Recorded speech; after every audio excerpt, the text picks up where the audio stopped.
Welcome back to another edition of the Night Report podcast. I'm your host, Mike Broadbent. Joining me once again is my co-host, Richie Schneiderite. And we're here to kind of do something a little unconventional for us. We're going to talk about Greg Schiano and the accusations that he was kind of heavily involved with the whole Michigan scandal. We also have some recruiting stuff that I think you guys will find interesting too. But let's just kind of talk right about this. There's a viral video that is now circulating that a lot of people are pointing to, like, oh, maybe we should have noticed this earlier in the year, of Schiano getting interviewed at halftime of the Michigan game. Rutgers is down 14-7 at this point. Schiano says something along the lines of, like, there's a lot of stuff going on right there, some stuff that's not right. Rich, I know you said you have the video of it. Do you want to just pull that up right now so people can hear it, and then we'll kind of break down what we think he was actually talking about, or what we kind of know he was talking about? Should be popping up. I don't know why it's not popping up on that. No. Can you see it on your end? I can't. No. Let's see. Why is it doing that? It that? is loading from what it looks like. Yeah, I don't know why it's being weird about it though.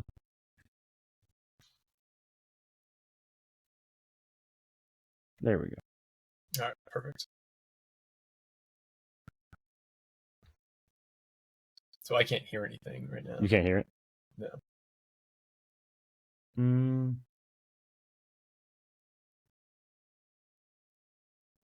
Interesting. You can't hear it at all? Mm-mm. That's weird. I don't know how to change that.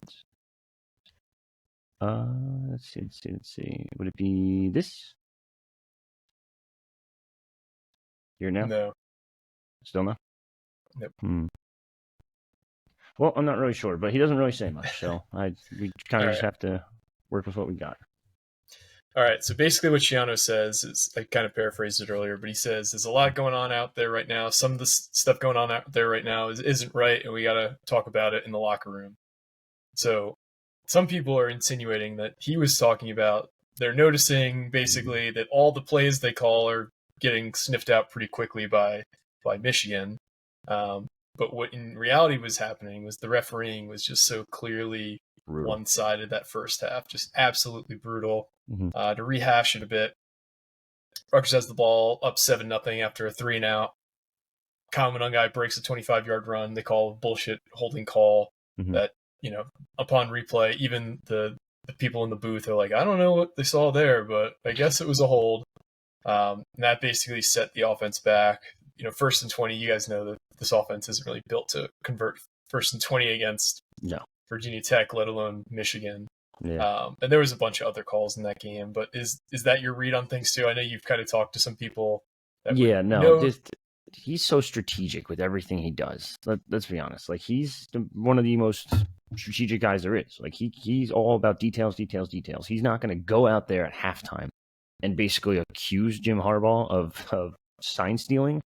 No, this is the same guy who last year got so pissed off at Ryan Day, he ran across the field to fight him. Yeah, exactly. Like, you think that he's just going to do this all of a sudden and just be like a rat? No, like, it's just the dumbest thing in the world. But I think people are just completely overplaying this. It's not like even a thing. It was all about the refereeing. You saw. I'm seen everyone complain about the refereeing over the past couple of weeks, not just that week specifically. And and it seems like the Big Ten doesn't do him any favors in the first place, between scheduling, between the referees being awful. So, it's just it's a hard no. It's the stupidest thing in the world. Like, he's not gonna do that on national TV, especially on national TV at halftime. Like, I'll go to your face and say it. Yeah, exactly. And for those of you who don't know what we're talking about, the NCAA is investigating allegations that Michigan was improperly stealing signs, I guess. And just to kind of break it down, it's a very weird minutia thing where you're allowed to steal signs if you can understand what the opponent's signs on the sideline mean, and you can adjust your play calls accordingly just from watching what they're saying and the plays that result from that. That's one thing. But apparently the allegation is they have people attending live games of their opponents, filming those games, and then breaking down from the video they record what those signs actually mean on the field, so they can get that information. And then when they play that opponent in the future, they know, pat on the head means a deep shot or something, just stupid stuff like that. Yeah. So that's what they're accused of. Not that they were stealing a sign and Schiano realized it mid-game. That was purely about the refereeing. I agree. I just kind of wanted to put this out there to debunk it because honestly, I don't like that Schiano's getting called a rat. He's gotten accused of a lot of stuff in national media. Conspiracy people from Tennessee in the past. He gotten accused of this now from Michigan fans. It's just way over the top. And Tom Coughlin ripped him a new one. Tom Coughlin. They went both after he gets the kneel down. Yeah. So just felt like we needed to come on and debunk all that. Yeah. Just kind of keep going with it, but it's just insane. Number one, like this, like if you're gonna be as a college coach, number one, like you can't be using the same play calls each week. Like you can't be doing the same signal each week. Otherwise, like, hey, like Michigan's gonna run again. Yep. Like, no shit. Like that's just dumb. Like, so I'm sure most of these coaches are probably changing constantly and just changing weekly almost in terms of signals and stuff like that. We've seen players like I was telling you before. I can probably pop this up actually.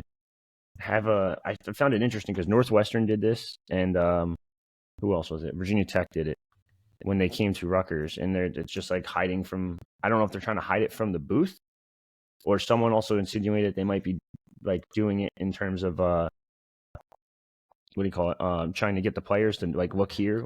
This is where the guy's making the signals. That's more likely what it is. Yeah, like some people like Rutgers uses GAs and polos that are bright colors to indicate certain things. That just might be their way. Instead of having a guy in a red hat or a red polo, to have a giant N, so there's no mistaking. When I'm looking over to the sideline, regardless of where we are on the field, I know where my audible is or where my my signaling's coming from. Yeah, no, that makes sense. Like you said, Rutgers has like a yellow shirt, green shirt, blue shirt. It's weird as hell to see a Rutgers logo on a blue shirt and a yellow shirt. But I mean, that's how it works. But yeah, you'd have to be dumb not to change your calls every week either way. Yep. So I think this is just not a big deal. But if Jim Harbaugh's been caught with everything, like who cares? Yeah. But yeah, no, not a big deal for Rutgers. Regardless, it's nothing. It's a nothing burger for Schiano. Like. You guys just too strategic to even do anything like anywhere near like that, putting it on national TV at halftime. Yep. So 100% agree. Anyway.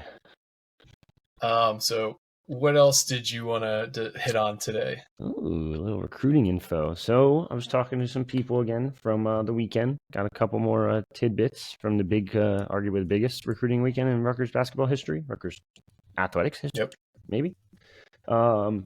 So sounds very, very, very, very promising that Dylan Harper will end up a Scarlet Knight. Now, when that's going to happen, we're hearing a little bit more about a timeline potentially. That timeline sounds like it could be in December. Now, in December, he's going to play against Ace Bailey at the City of Palms Classic down in Florida. And there's some talk that could be the day that he does it, when they play each other on the hardwood and both their high school teams and all that. Now, that's kind of a weird situation because, like, I guess you could technically sign and just not get announced. Like, Rutgers has done it before. I did it this past cycle with Jermichael Davis. They didn't announce him till, what, like June? Yeah. They didn't announce him, period, actually. Oh, yeah. So there you go. He's obviously on the team. Like, he signed. Yeah. But I guess you could technically sign in November. Not really. I don't know how it works. Like in college, like once you sign, like coaches can't reach out to you anymore. So now, like if it's a secret signing, how do they? Yeah, know? But that hasn't held people back from actually doing it. Yeah, like, of course, but there's been plenty of guys who, like, look at this is his name, Jaden Rashada. Yeah, the quarterback who had that astronomical number for NIL he was signing for, and then when he found out he wasn't getting it, he was able to get out of his NIL. I don't know where he ended up. Arizona State. Weird. But I mean, the whole concept of an NIL being like this, cemented binding thing has certainly deteriorated over the last decade. It's a lot easier to get out of an NIL now than it was. Used to have to like essentially have like the coach get fired in order to get out of one. Yeah. But now it's seemingly pretty easy to get out of it. Not that a lot of kids do it. But it is easier if you really fight to get out of an NAL to get out of an NAL. And I say all that to just say that it's not going to prevent tampering, because we've seen that a few times, a handful of times. Of course. But it is strange if you don't secretly sign, you do announce, let's say in December, to throw out an arbitrary month. The late signing period's not till April. That's what sucks. So you've seen this with Boogie Fland this week, where it seemed like he was leaning towards Indiana. It seemed, from what you were hearing, Indiana, a definitive Indiana choice. And then, ding-ling-ling, Bagman comes, the 11th hour, and he ends up at Kentucky. Now, what you're doing by announcing in December and signing in April is you're extending that 11th hour from a couple days to 4 months. And so it puts a giant target on Rutgers' back, and it's just like, it opens up a lot of interesting permutations, because you never really know what's going to happen in sports. You never really know who's going to tear his ACL, or you never really know who's going to want to transfer out. Yeah. Because that's a whole basketball season of things to happen that could affect the outcome of a recruitment. And that's not to say that I think he's really locked in on Rutgers. Like, if you look at his finalists, like, Kansas has filled up on guards, it seems. Duke has taken a bunch of kids, and it seems like Duke has fallen off in that recruitment. Like, I didn't really take Auburn as like a serious thing. Indiana is getting a bunch of kids.